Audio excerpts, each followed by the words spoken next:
It's a little bit like red light syndrome in the Right. studio. You're like, and we're on. So, Mike, how are you, man? Very well. Very well. Good to see Good, you. thank you. It's been a little Thank while. yeah, good. It's been yeah. I was just thinking it was the Soundgarden concert, which was 2013. Really. Yeah. Funnily enough, there's a memory came up on Facebook today of I can't remember how many years ago of the Pearl Jam gig that you hooked me up tickets for as well. Oh yes, yes. That was the night I couldn't go because no one else was going, and or did I buy the wrong? I think I bought the wrong day. I was like, oh, Right. what a Okay. twat. And then yeah, the day after they cancelled. He did. He was struggling, He Eddie. did. He was Yeah, you said. necking red wine the whole time, basically Yeah, I'm saying, sure "I'm that'd really, help. trying to get through." Yeah. But yes, that was. What do you make of the new album? Have you had a listen? I haven't listened to it yet. I'm ashamed to say. I was going to go out and actually buy it rather than download it. They're one of the Yeah, few bands I try to actually buy the physical copies of the stuff. yeah, yeah. I didn't. I wasn't that impressed with it. Okay. I In mean, it was okay. There was a couple of good tunes, but yeah, it just didn't click with me. right. Okay. Did it? I mean, because I think I'm right in saying that it's the first one that Eddie's had a little bit less to do with. Because I mean, I know he virtually took over the whole writing for the band, and Mm, then like in the early days, a lot of those riffs were Stone, weren't they? yeah, So I yeah, think I read somewhere that it was Stone was having a bit more influence. It was a bit more of a band thing rather than Eddie going, "Here's the yeah. new songs." I think. Yes, I think I heard something similar. Like I think they went down to I can't remember the producer's name now. They went down to his studio in Florida, I think it was, for 2 weeks and Right. just bashed out an album. Okay. But yeah, but yeah, maybe I'll give it another listen. We'll see. We'll see. I Yeah, think I I owe will them get it. another I think a it's second or third one listen. of those bands that always I kind of feel deserve my money. You know, Yes, yeah, yeah. So yeah, how's the year been for you? Halfway through. it was quiet to start with actually. Gigs were a little thin Mm, on the ground. The first, I mean, teaching's been just luck. I'm lucky, touch wood that continues. But teaching's always yeah, consistently busy. But on the good. gig front, it was a little bit quiet to start the year. But everything's kind of picking up again now, which is cool. Yeah, who are you out with?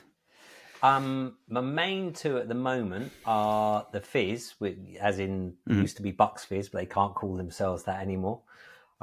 okay. And Toya, I jump in when Manolo can't make it. He's one of they go out with three guitar players. It's Toya and Robert Fripp, Yeah. and then Nat Martin and Manolo. So I jump in when Manolo can't do it. So I've got a couple with Toya coming up as well. So they're Okay. my Yeah, main two. I had oh cool. I had Emily on a few weeks ago. Oh, right, okay. Emily Francis Francis. Keys. She's a great Yes, player. yes, She's yeah. lovely as well. Yeah, I did one of those random gigs where it's like we need a band for Friday. It's a Thursday. Can everyone, and we all just sort of jumped in on this gig. And yeah, she was on keys with her other half, whose name I've forgotten. I haven't But met yeah, her other they were half.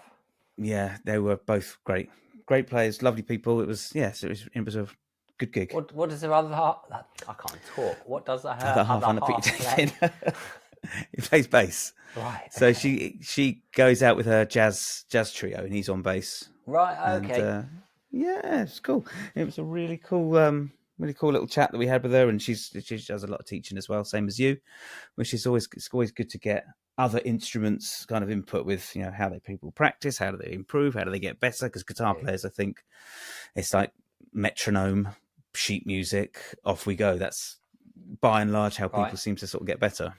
So yeah, that was good. Let's start there. So how's as someone that does a lot of teaching, like gigging, what's your practice like? I don't get anywhere near as much time to practice as I would like. Mm, If I'm awake, I'm kind of working. yeah. So what I try to do when there are areas that I think, oh, that's something that I could improve or work on, I look at mm, how I can. I figure if it's something that I think is a valid thing that I should improve or bring into my playing, I always think, well, it's a valid thing that my students should get into their playing and work on. So I try and work it Yeah. into my lessons at some point. I spent Okay. years creating a kind of pathway of lessons that, you know, to take someone from hopefully from beginner through to pretty advanced stuff, Yeah. and kind of spear off and do other things to augment it.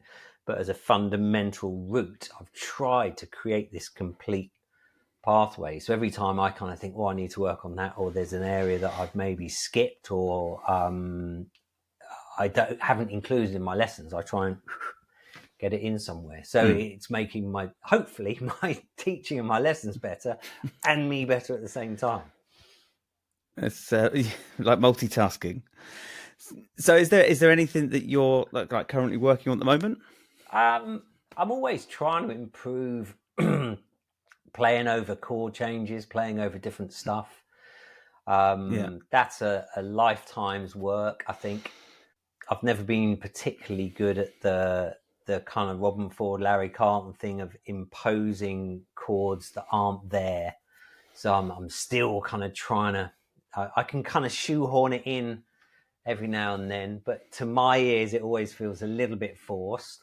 So getting that more natural. I don't want to go too jazzy. The thing is, most of my gigs are kind of pop, funk, rock based. So if you start going too outside, too jazzy, too many kind of impositions, I think there'd be like sort of sideways glance. The phone stops ringing. What the hell are you playing? You know? Yeah. Goodman's on the wrong fret again. Just nudge him. Yeah, I meant it. I promise you, I meant it. Yeah.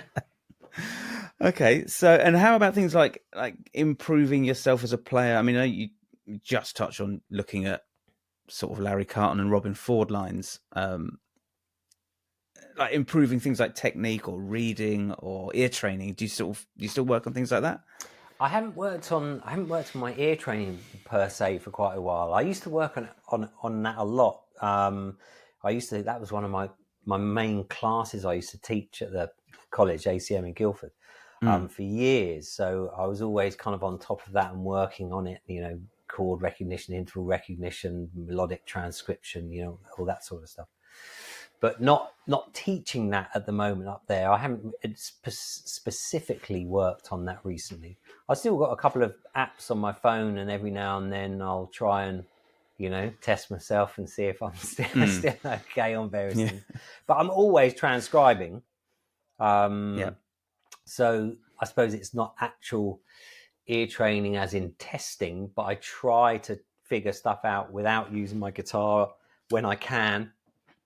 And try and kind of think, okay, what's that melody doing? Try and, you know, pitch the intervals, then go to the guitar and see if I'm right. And if it's a good day, I am, and if it's a bad day, everything's terrible. But yeah, I'm transcribing all the time, so because I'm constantly having to learn songs for different gigs, and then obviously transcribe songs for students as well. So I think that's great for your ear, obviously. Yeah. Yeah, do you think that's something that's missing in a lot of music education? And it wasn't when I was. I mean, I haven't taught in colleges, as in specific music colleges, for about 4 years. I kind of left during lockdown. I needed a change. I needed to move on. So it was still included there, but it was being watered down a little bit. But I think it's a little bit of a product of the generation now in terms of the technology and the things available. Yeah. Is I always say to guys when I'm teaching them, and say, for example, we're looking at the major pentatonic, and I say, right, here's a list of solos of solos in the major pentatonic. Let's learn a couple of them just to give you a bit of vocabulary to understand how, I don't know, Keith Scott is phrasing stuff over these chords, or whoever it might be. And I always say to them, don't use the internet to start with.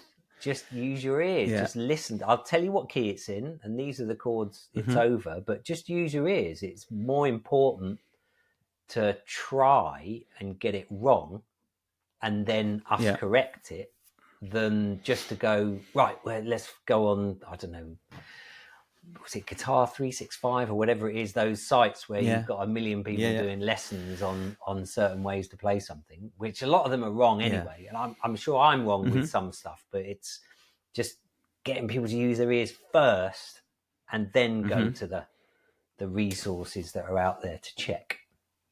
Yeah. I mean, I think it's such a thing it's something that's not, I don't think I see a lot of it. I mean, I don't teach in any like music colleges or techs, but even just listening to music, people just listening to music is just the amount of students that don't listen to music. They'll turn up for a lesson, their first lesson, and I'll ask, what music do you listen to? And they're like, I don't really listen to music. Like, why are you here? Well, yeah. And it's baffling. I don't normally get that I don't listen to music, but I often get the, what guitar players you like? Oh, I don't know. Oh, what bands you like? What artists you listen to?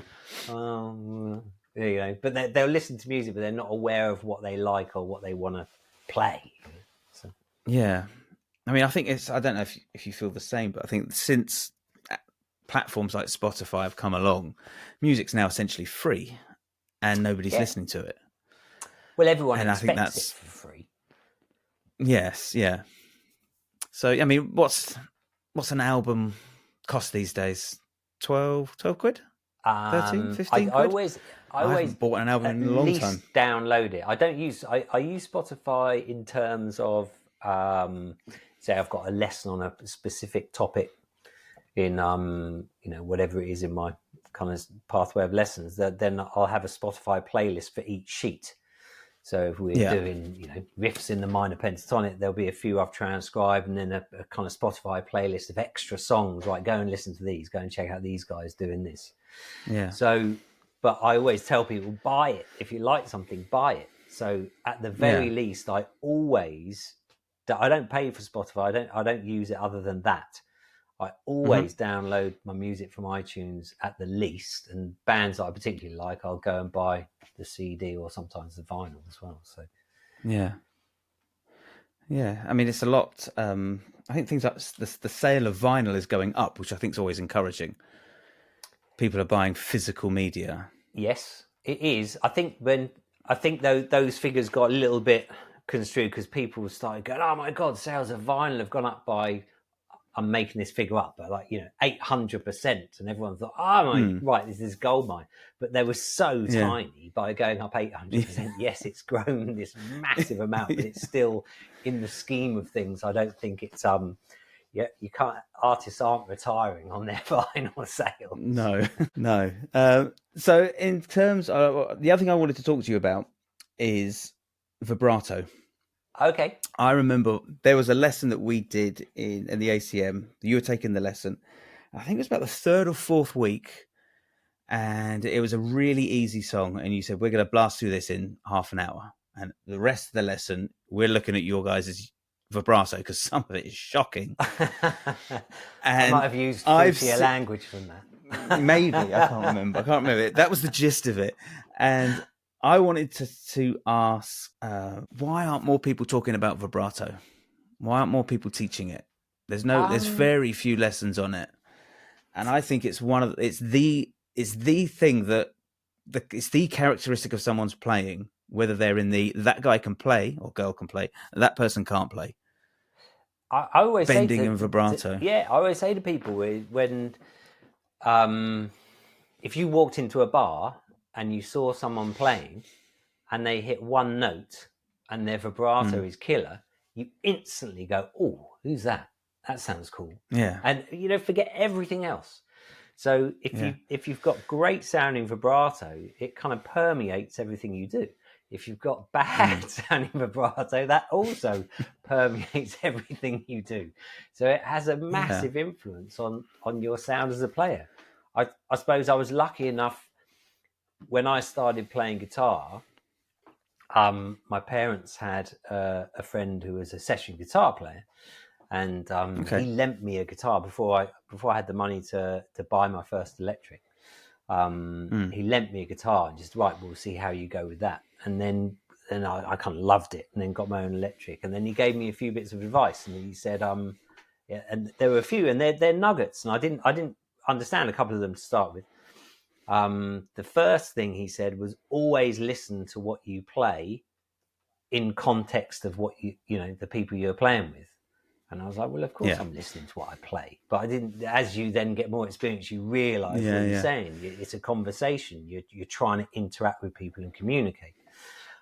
He said, usually, I wasn't using my little finger. I was using that. I was kind of massively into Jimmy Page and Eric Clapton when I started. So he said, start using your little finger. So I was like, okay. And then his third one was work on your vibrato. And I was like, okay. So I just started right from kind of the early days watching how some of my favorite players put vibrato on their notes and tried to mimic the arm and the hand movement to try to get the right sound. And it's not something I think about now, but it's something that people mention, which is really nice that they think I've got nice vibrato. But you absolutely do. Oh, thank you. But it wasn't an accident. It's not like it's just a happening thing, or it wasn't an accident. I spent ages working on the different stuff. I mean, trying to get in the Clapton one, the up and down arm movement, that took me quite a long time. The common one and the BB King one came fairly quickly. The Steve Vai circular one, I don't use that one because I kind of always feel if I'm using that one, it sounds or looks like you're trying to be Steve Vai. So, but there's a few that came quite quickly, and then a few that I found really difficult. How would you advise people to work on vibrato? The first thing I always tell people is to stop using your fingers. This isn't a blanket rule, but most people that have vibrato that you hear and you go, oh God, that sounds amazing. It's all coming from their arm. It's not their fingers. Yeah. So it's avoiding the shaky little kind of grip vibrato. I mean, I've seen Eric Johnson do things where he's holding chords and then he's squeezing his fingers and he sounds amazing. So it completely contradicts. But that's Eric Johnson. But that's Eric Johnson. He's going to sound pretty awesome whatever he does. And Matteo Sasato sometimes does a kind of wiggly finger thing. Yes, but then he's Matteo Sasato, so he's kind of he sounds we give him a free pass. Too, Yeah. I mean, trying to teach it is hard work. It's just trying to get that wrist rotation just to start people off with, and it's getting from, like you said, away from the fingers and into just the wrist. Start twisting your wrist.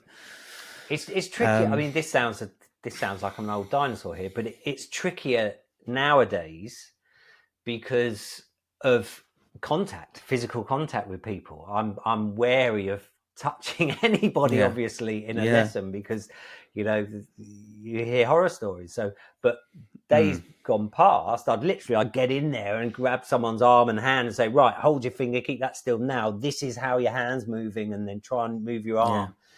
And it's the best way. The best way of teaching someone vibrato is literally getting your hands on their hand and their arm and moving it, so they learn what that movement feels like and which muscles need to move to move it like that. But it's just you have to be very careful, obviously. Yeah. I'm not saying you should have your hands over all your students, obviously. But ask permission. If someone's comfortable with it, then actually physically move their hands. Yeah. And what players would you direct people towards for killer vibrato? Oh God, there's so many. I mean, I'll tell you the one that I still can't get. That I love his vibrato, and I still can't get it because it's all in the heel of his palm. That's Albert Collins. He does this thing. He kind of pushes with the heel of his palm, and he uses leverage of that, and it sounds amazing. I can't get that one. I can't remember hearing it. I'll have to put some tracks on and have a listen. It almost feels like it's got the sting and the speed of BB King, but it's almost slightly sharp. That's not a disparaging comment to Albert Collins, because I love Albert Collins. But there's an intensity there. He's really kind of forcing it. He does that thing where he plays the root on the second string, then slides the root on the top string, then slides to the second, and just nails the vibrato. Not like that, like this kind of heel thing. I can't do. So he's great. Obviously, Hendrix, he changed everything, and he's just got that lovely wide kind of rock vibrato that people have kind of taken off and made more extreme to be the kind of metal thing. Obviously B.B. King. But then I love the kind of Mark Knopfler's clean playing and his vibrato, and Clapton's the kind of handoff and the moving your arm up and down. There's so many. Yeah, Go on, sorry. I was going to say that's one you don't really see that often. You see the wide rock vibrato, the butterfly, I think people call it. Yeah. But the up and down one, you don't see it that often. Robin Ford does it. Okay. So, because I noticed Robin Ford doesn't do much vibrato on kind of bends, but he puts vibrato on single notes, and he uses different types of vibrato. But I've seen him kind of do the Clapton thing a few times. I mean, I saw. Well, lots of people have seen. There was a video interview with Steve Ray Vaughan, obviously years ago when he was still alive, and he was showing the difference in how Clapton did Hideaway. And then when he was doing the original Hideaway, he was doing his kind of vibrato and the Freddie King thing. And then when he showed Clapton's Hideaway, he then switched to the up and down vibrato, the Clapton thing. So he'd obviously kind of studied the differences in vibrato between the two. Okay. Yeah, I've not seen that. I'll see if I can dig it out. It'll be on YouTube somewhere. It'll be there, yeah. Just then you go down the YouTube wormhole, and then it's 3:00 in the morning. Do you think there's anything missing in music education? Not necessarily in colleges or schools, but again, just things that you see on YouTube and social media and things that people aren't talking about that they really should. I don't know about whether they're not talking that they really should. I know. I think what we were saying about earlier, I think that they're trying to get people to work stuff out themselves. Everything is kind of spoon-fed to people now, which the benefit of that is the ability and the knowledge of musicians now, after a short period of time, is way beyond the ability and the knowledge of when I started playing, because you didn't have those resources. So the plus point of that is just the wealth of information and technical advice and theory available to players has led to the base level of musicianship, I think, in those areas gone up dramatically. But I'm not. I think they're missing out something with the not trying to figure stuff out themselves. I remember seeing a Nuno Betancourt interview years ago, and he was saying, working something out and making it work for you with your hands. Don't just because, Eddie Van Halen might have done the lick this way or play it that way. If that doesn't work for you, you've got to find your way of getting the intention and the vibe and the sound across, not necessarily in the same way. So I think that doing the working out and the hard graft yourself perhaps leads to a little bit more individuality. Perhaps, yeah. Like with Marcus King, for example. I saw him talking the other day. I mean, I love Marcus King. He's phenomenal. And he was talking, it was just that, him figuring stuff out himself and, sitting in his bedroom and playing songs and just doing, not really going down the theory route. So you end up playing in a way that's really passionate, really emotional, really personal. I see a lot of people on Instagram, and I don't really do the kind of YouTube wormhole thing. I try to avoid it. But I'm on Instagram, and I kind of, you click through Instagram, and it's that there are some ridiculous players out there that I just think, Jesus, how bloody hell do you do that?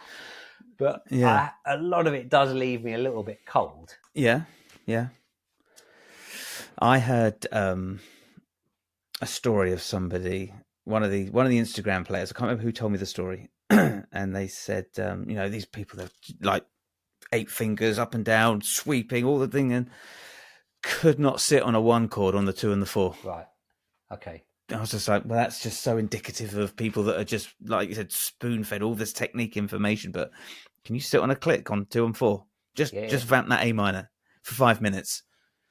But have you seen? I'm done on Instagram. I can't remember her name. Is Ella Feingold? No, I don't think so. No, oh my god, son of a bitch! Talk about groove. Like this girl can Okay. just sit on a single How note. do you spell her surname? I think it's Feingold. Ella. Finegold. I think so. Yeah. Okay, I'll check her out. Just search her. I mean, she's done loads of session stuff. She's just got these amazing videos of just like transcribing really old funk and Motown and soul and R&B tunes, and she's just playing, and it just makes you do that face where you just like, yes. Yeah.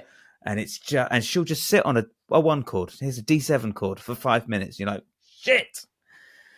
And her page is blowing up. Okay, I'll And check her out. it's amazing. And I think that minimalism.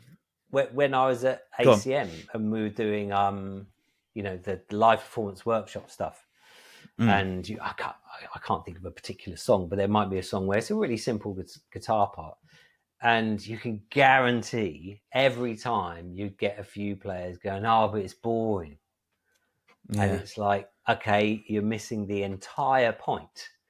If you're sitting on it and it's cooking and you're in the pocket with your bass player and your drummer, it will never be boring. If you're playing it well enough, it will always sound killer. And if you're listening to the song as a whole, as opposed to just your little part, it's not about the simplicity of the part. It's about how well you're playing it. Does it serve the song and what the song's sounding like? So simple parts shouldn't sound boring. And I kind of say to people is, we're all guilty of this, but you're playing something simple and it's not sounding amazing. So we end up adding bits and changing this and doing this and adding kind of thing. And what you're missing the core of the problem. If it sounds a bit shit the way you're playing it and you're adding more stuff, you're just making a bigger pile of shit. If you get the core idea sounding absolutely killer, you won't need to add anything else. But that's the hardest thing. Yeah, I mean, I've started playing with a trio, and when you've got no other guitar player, no other keyboard player, you're just sitting on drums and bass. Yeah. And we did a song. We did "Umbrella" by Rihanna. Yeah. Bass player went, let's do that. We can punk it up a little bit or funk it up a little bit. And I was like, all right, we'll give it a go. And when you've got a good drummer and a good bass player and you're just landing on just simple chords, it just like, fuck it, I actually, on the drive home, I texted them and I said, should we go in and should we record that? Because that was, I don't know if it was just me, but that was just sounded fucking great. And we should go and record that. And it's just so much fun. Like, I used to hate doing it. I used to hate playing without another guitar player or a keyboard player or some other harmony instrument. Yeah. Because as soon as you drop into a lead thing, there's all this space. And you're like, oh, I don't like that. I feel very vulnerable. Yeah. But now I'm just kind of leaning into it. I'm like, oh, screw it. No, because now I don't have to worry about boosting and effects. I can just noodle. Or I can just start playing and do my thing, and it's just really cool. But it's like, you could take simple cover stuff like how many hundreds of times have I played Brown Eyed Girl in a live situation. But then I remember this was going back a few years. We did a covers gig, and it was me, Pat Hughes on bass, Joe Yoshida on drums, Becky Morton was singing, Cy Morton, her husband, was the guitar player. And we kicked off doing Brown Eyed Girl, and we all kind of looked at each other going, this sounds brilliant. And it's like, if you're playing with good guys, and it might be the cheesiest, most cliched song, but if it's played well, then I still love playing any tunes, really. If you play them well enough, and you get it right, yeah. It's do you think there's anything that's missing in live, maybe live performance, or that you see maybe in younger students? You're like, oh no, I think you need to sort of work a bit more on this, and you're not doing this enough. I don't think it's a case of right, you need to study this or do this. I think it's just playing, isn't it? It's just are there enough kind of venues for people to go and play nowadays? I mean, I know. I don't know where you kind of grew up and did your kind of formative stuff. but mine was around the kind of Camberley, Guildford sort of area, and there were absolutely that's loads where of I grew venues. up. All right, there you go. So I mean, there were loads of pubs and little small venues that when I had my originals band and there was the kind of circuit, you'd be out playing all the time, and just loads of pubs had live music and small clubs, and I don't know of any that, well, not that I don't know of any that are left, but a lot of the ones that we used to play either aren't venues anymore, or have gone or just stopped doing music. So I don't know whether, I think there's a bigger amount of effort involved to put on a gig for a young band now, or to get involved. I don't think there are as many places for them to just go out and play. And that's where you see a band that's been gigging and working hard. It's that just intangible thing. They start becoming a sum greater than their parts. But you can't learn that in a classroom or by sitting at home playing to a metronome. You learn that from being in rehearsal rooms and getting out and gigging it and working it and learning how to move with the dynamics, how to move with the kind of flow of tempo, how to kind of engage with an audience. That's the stuff that happens over time and experience. Yeah, I know. It's it's sad. We don't have, like, in Carshalton, there's one or two pubs that will put on music, but it's always covers. There's no originals. There is a small theatre that reopened about a year ago, just after COVID, that was going to get knocked down, and a load of local businessmen all kind of chipped in and they saved it, and now they're putting on music 3-4 times a week, but it's cool. Mainly covers, mainly tribute bands, but there are a few local nights, so that's good. Yeah, but there's no Tumble Down Dick here, which is sadly a drive-through McDonald's now. That was such a cool venue. My two favourite ones. My two favourite ones around here was the Tumble Down Dick in Farnborough. Was just a great little kind of side hall, and I don't know if you remember this one, the Trout in Windsor, which was on the corner by the river, which was I think it's like a Brown's pub now. That was a killer one. It was same sort of setup as a Tumble Down. You had the pub and then you had a kind of venue on the side. So it's perfect. You could go and have a drink or pay an extra couple of quid and go next door to watch the bands. But there were loads. There were loads. It's just a real shame. But the McDonald's is very busy apparently where they're Tumble Down. Yeah, there's more people are happy with a burger and fries than seeing all your local bands. Oh no, it's quite tragic. But I mean, it's just kind of where we are at. But there's also the Sound Lounge in Sutton. I don't know if you know, it's one of the few remaining. They don't do any covers. It's no tributes. It's purely original acts, and they're out 4 or 5 nights a week. They've got music on, open mics as well. And I think that's one of the few venues around here. Oh, there's the Tram in Tooting, which also does loads of music. But they're the only two that I can think of. Like the Boiler Room. It's so amazing. They're still flying the flag, still kind of like going strong, which is amazing. And the Star still do stuff in Guildford, don't they? But cool. Yeah. But it'd be just nice, I suppose, to have every other pub have live bands in. Yeah, but I don't know. I don't know why they don't. I guess, because I've spoken to a few, and they said, "Look, you'll take out 4 or 5 tables, and they're 4 or 5 tables that we could sell and serve food to. So it's just not really, and you want paying as well, I suppose. So it's just not worth it for us. I suppose it's like the papers, selling the tabloid rubbish stuff.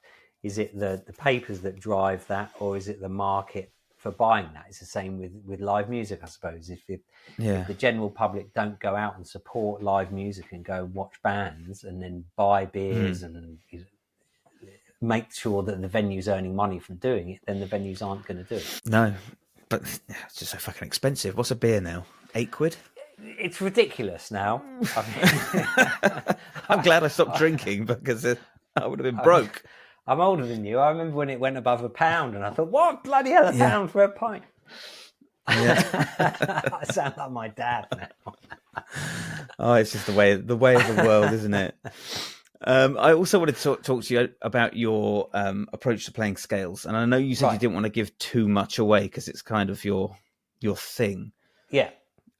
What do you want to say about it? Because I have never been taught or shown how to play scales in that fashion, and it have such a lasting impact on how I Wow. approach Okay. playing. Well, that's And I nice to think I've hear. Thank mentioned you. that to you two or three times. I've mentioned it, but it needs saying again because it was just, I don't know how anybody else felt in that classroom, but my fucking mind was like, what the fuck? Why am I learning it this way when this way is just so much more musical?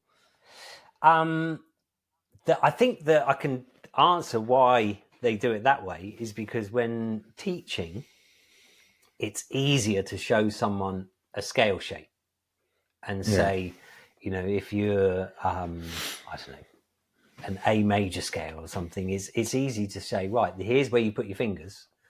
And Yeah. within 2 or 3 minutes, they're playing the A major scale. And you can say, right, now start mixing this around and start kind of noodling. And it's a quick Yeah. thing to show someone a scale and get someone using it. Mm. To break it down into the kind of theory of, right, okay, what constitutes a scale? What intervals are in the scale? Let's start with just a handful of the strong building blocks and then do that over the neck.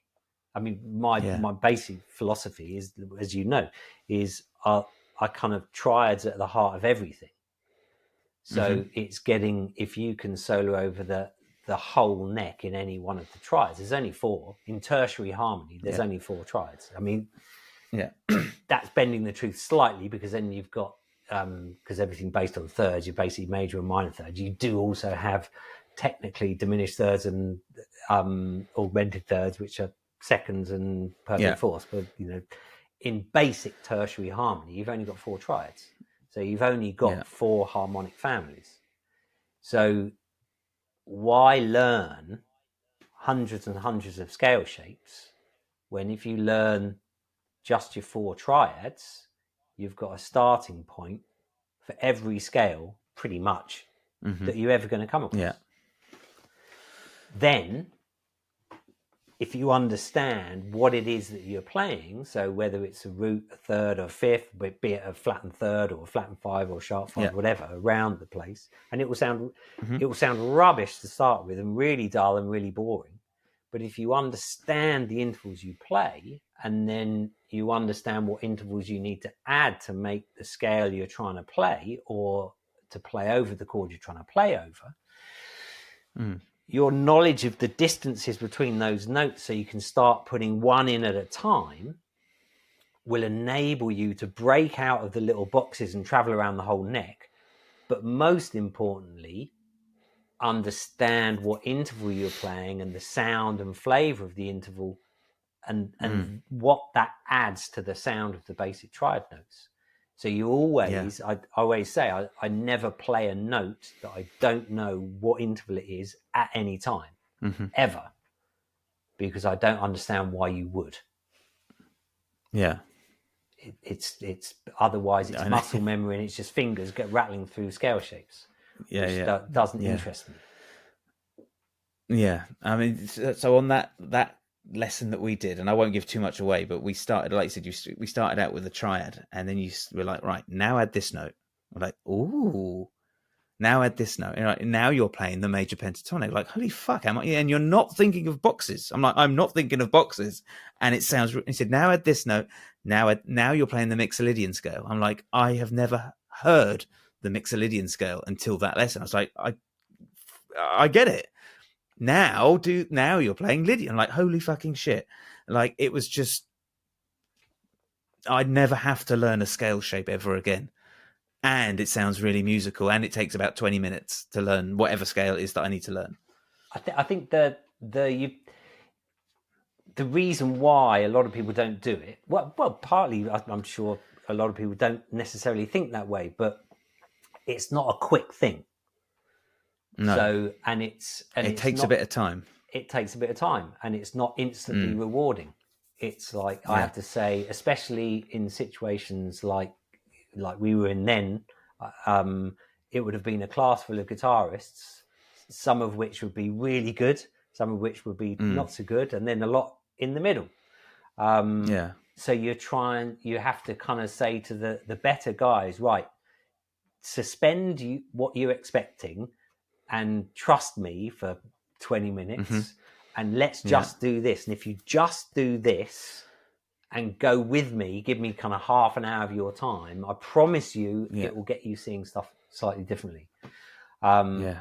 And it, you know, without blowing my own trumpet, it normally does. And you normally get people going, oh my God, I understand now. And I can move around the neck and I can see and hear what it is that I'm playing.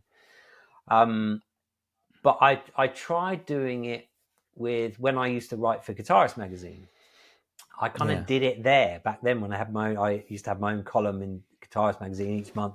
And I kind of did it in that. And subsequently taught people that had, you know, read my column and stuff, and then face-to-face teaching them, they've gone, oh, okay. They didn't get it.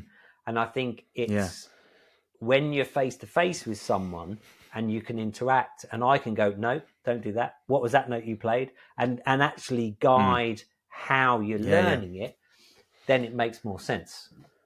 But if you say on paper, write solo with that, oh, okay, well, that sounds rubbish. Now, with this note, it's like, well, you're just playing shapes again. I think it works better, and it tends to have that impact and change on people's playing when there's an actual, not necessarily physical face-to-face, but like this on Zoom or, you know, in the same interaction. Yeah, I remember seeing it in Guitarist magazine, and I was reading through it, and I was like, this doesn't work, because people are just going to see, because I think you'd mapped out the top picture was the triad, then the second picture was the triad with the second in it. I was like, no, people are just going to play. No. We need to start here and just start adding frets, and then start working your way up the neck. Yeah. People are just going to play patterns. No, it doesn't. Yeah. So yeah, and I feel bad for say, you, right, but just say, right, just play. Don't do the whole of that. Right, just take one chord shape, solo with those notes out of that chord, nothing else. You know, 5 minutes. Yeah.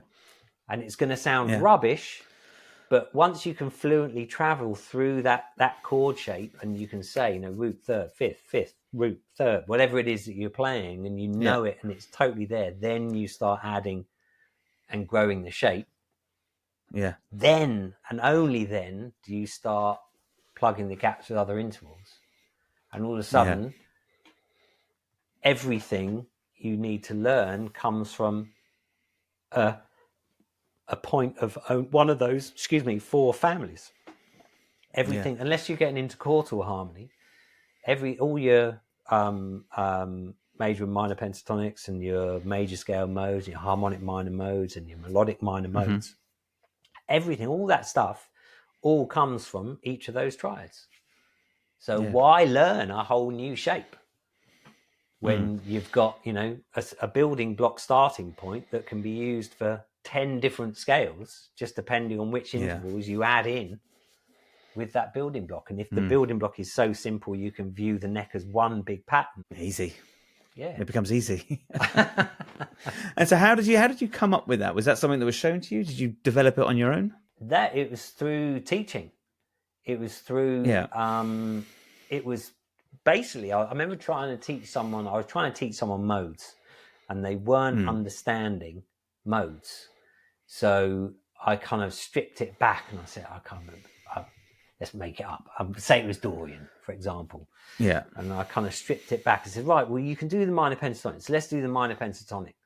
And then I was trying to explain, so say A Dorian, for example, and saying, right, it's G major, but work out the intervals from the A. So he could kind of get that, but then playing, he couldn't get his head around it.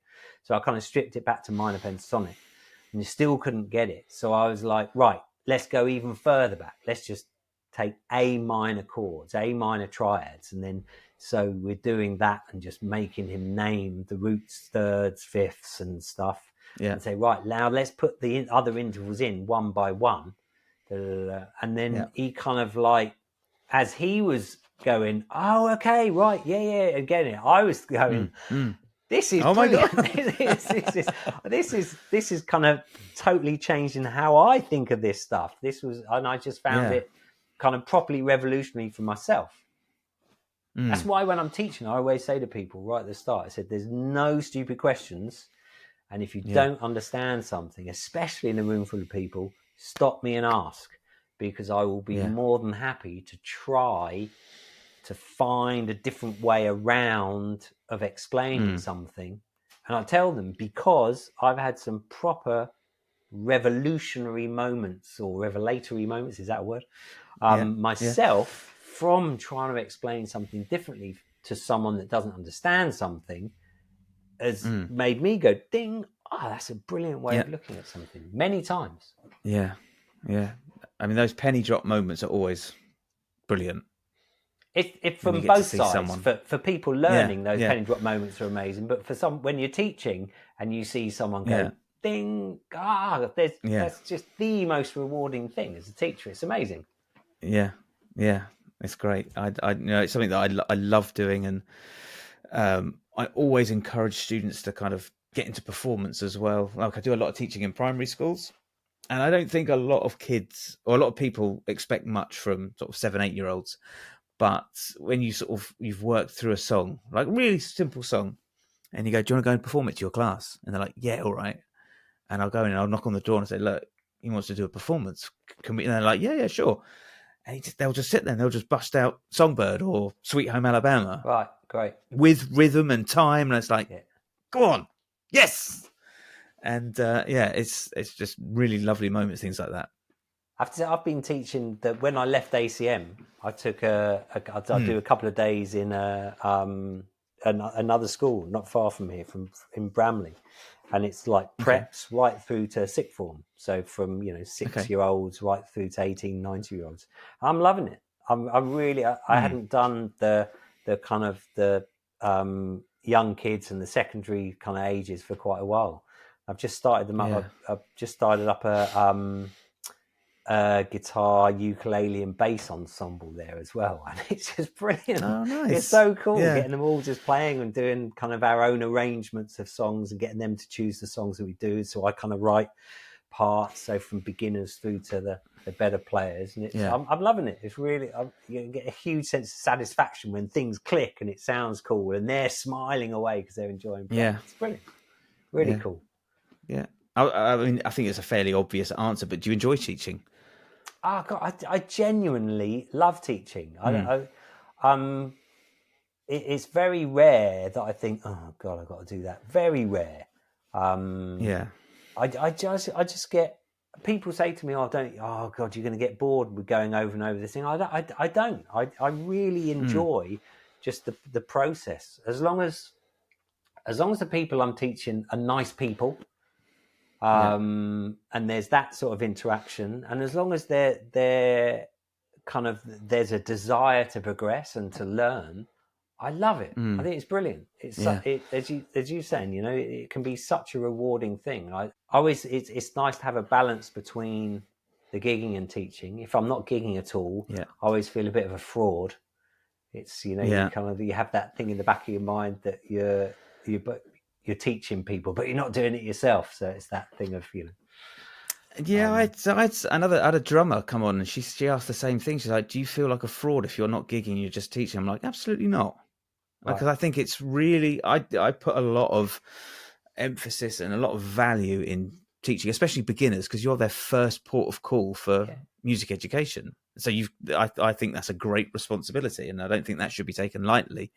And I know so many players and so many people that do take it for granted. And I've done cover lessons where I've looked through other students' like music book, and I'm like, "What the fuck is that? What?" I was like, "Just play me a G chord." I can't play a G chord. How long have you been playing? 2 years, and you can't play a G chord? You're joking. But I can play like Twinkle Twinkle Little Star across the E string. I was like, that's not really useful. Great, likewise. I take a huge amount of pride in trying to kick people off the right way. Get them playing things correctly, understanding what they're playing. So absolutely, absolutely.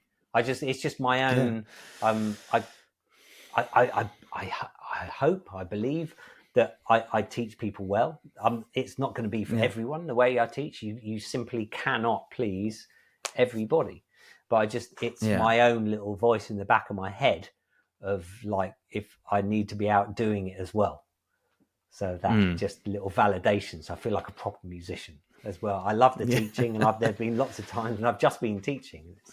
But it's just that little thing in the back of my head that wants to be a proper musician as well, you know. Yeah. Well, I think you always are, but I think that's our own little voice that we all have it sometimes. Of course.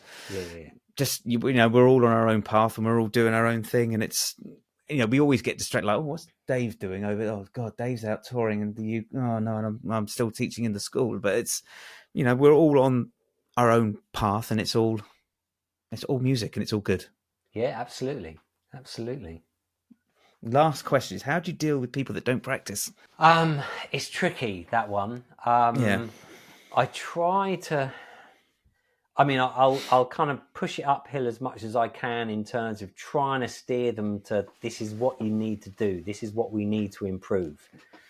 And it's like, after kind of doing this for, God, scarily 30 years now, I kind of think I do know what you do need to do to get to a certain level. Obviously, people need to spear off and focus on different things that are right for them. But there are certain fundamental basic things that everybody needs to get together. And it's like, I know you want to do that, but we need to get this ready first, because that's the foundation for that. So I try to push people to kind of take a methodical path. But if it's just getting to a point where it's just no good, then I just try to then say, because I'm not one of those teachers that says, right, what song do you want to play? It's I try to steer it a little bit more. But if they're just not practicing, then my backup thing is, right, well, let's just do some music that you want to play. Let's just get you kind of maybe interacting with some other musicians, just something to get a bit of a spark going that ignites the love for it. Because I'm sure you'll be the same. But when I first started playing, I just wanted to play all the time and learn everything. Every time we learned a new lick or a new line or something, it's like, oh, this is amazing. Or just I locked myself in my bedroom and just tried to work out the first kind of Zeppelin albums. That was my kind of initiation. So I kind of tried to go back to that and think, right, that was what was firing me up. Is just that at that point, my brother, who's like 9 years older than me, so his music taste was a little bit older. So he was into Deep Purple and Hendrix and The Who and Led Zeppelin and all these sort of guys. So when I started playing, that was my instant kind of go-to. So I try to reconnect with that 17-year-old guy of just, well, I just loved Jimmy Page. I wanted to learn Jimmy Page licks and kind of Cream riffs and stuff. So just try to tap into that. So what do you like? What's going to fire you up? Yeah. And then you're in a sticky wicket if it's like what you were saying earlier, saying, well, no, I haven't got any favourite players. I don't listen to music. Bands. It's like, we're screwed. But then you've got the job of introducing music to people, which I think is always fun. Yes. Like, oh, do you like this? Oh, have a listen to this, because this influenced this, and this was influenced by that. So have a listen to this and see what they make of that. That's always fun. I tried to with my my kind of lesson sheets and the examples. I try to kind of have broad selection of stuff from the Spotify lists, and there are certain bands when you kind of play people.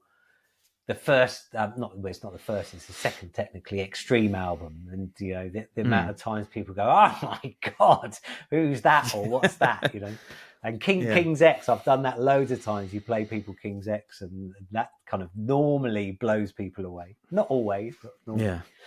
But opening people's eyes to bands that, like for example, if you weren't in the guitar world, you probably have never heard of Robben Ford. But in the guitar world, it's like, oh my God, Robben Ford, he's like right there. So playing people him for the first time. So that's all. I love doing that. It's great. That's cool. But so I suppose that's a kind of long roundabout answer, because it's just trying to find something that might ignite the passion to then steer them back into doing the kind of correct thing. But I do have my reservations that if they're not fired up from just playing the instrument and the sound of the instrument, then maybe they won't be. I don't know.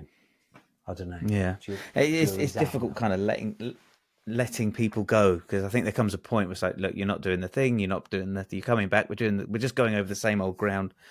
I don't know, and it's there does come a time where you think we just have to cut our losses here. Yeah, or just think that it maybe it'd be a personality thing or just a teaching style thing. They may be better off with someone else, as much as that bruises our ego, because we want to think everyone's going to come along and go, oh my God, you're an amazing teacher, I've learned so much. Carry on. There are going to be some people that's just not going to be the case. So I think, if you're trying to teach them the correct stuff and then you've tried to tap into something they love and you're still not getting any response, maybe it's time for them to either try a different instrument or try a different teacher. Maybe. Yeah, and you got to remember why they were there in the first place. There must be something. Yeah, I mean, I think in schools sometimes it can be parents going, "Oh, why don't you try this instrument?" But I think it normally comes from the kids. I remember seeing, I can't remember who it was now. It was either Steve Lukather or Mike Keneally. I can't remember who it was. They started doing a teaching column in Guitar Player magazine. I used to get, when I first started playing, I used to order Guitar Player magazine because that was the magazine to get. Guitarist was a bit more in its infancy back then. I think I got that as well, but Guitar Player was always the one every month I was looking forward to. And they said, I can't remember, because Mike Keneally obviously did Zappa stuff, didn't he? And then Steve Lukather, obviously a monster. And they were saying this guy's starting his column next month. So I was really eagerly looking forward to it. And their first lesson was, we're going to get you back to why you picked up a guitar in the first place. And it was literally transcribed an open E chord in eighth notes and just recording himself going, no. Right. And that was it. That was the first lesson, to get you back in touch with why you love the guitar and why you picked up the guitar. I thought it was brilliant. Yeah. Lovely. Right, mate, Mike, it was lovely catching up with you. Thank you for your time. I really do appreciate it. And yeah, I hope we run into each other very soon. Yeah, that'd be cool. Over a cold one and some music, hopefully. Yes, yeah. Well, I went down to the ACM a couple of months ago, and I ran into Adam. He was down there. Right. Okay. And he's dropped off social media I didn't get a chance to ask him, but I got his number, so I said we should definitely try and hook something up and meet up. Yeah, no, if you meet up with Ads, definitely. I still see Ads reasonably regularly. He's a beautiful human being. He is, yeah. I miss him. His little his social media rants and his politics. I know. But he's kind of gone off and come back a few times now. I think. Yeah. Anyway, I will let you go, and I'll just say thank you again, and I will speak to you soon. Okay, take it easy, Tim. Thank you. All right, thanks very much, man. Bye. See ya. Ooh.